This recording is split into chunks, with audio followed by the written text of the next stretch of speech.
when Trump was president, the method in which they, voted to spend the dollars for the CARES Act.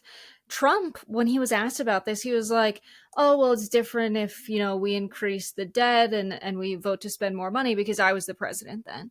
And the CARES Act was uniquely this policy where there wasn't this big fuss about, "Oh my God, raising the debt ceiling, voting to spend new dollars." It was just, we have to get this done now. We're going to get it done. Trump loved the idea of putting his names on checks that people were getting. But fundamentally, I think that's where I land on this is they were okay with that because this was government spending that was like a temporary benefit to the working class and would ultimately make working people like Trump more because they're like, oh my God, they're giving us money. They're giving us this economic stimulus. That's so great. Thank you, President Trump.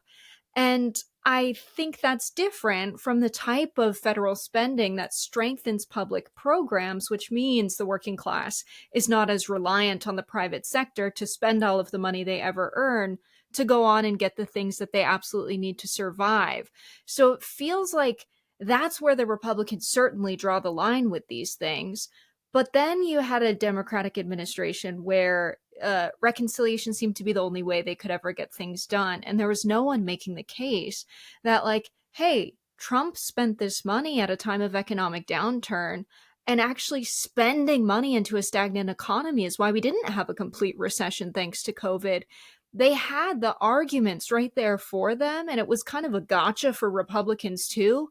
But they chose not to take that path, right? They chose to take the path of austerity. And if we need to rein inflation in, right, we've got to spend less. We've got to increase interest rates. And I think that was a huge mistake. And like maybe the biggest waste of Biden's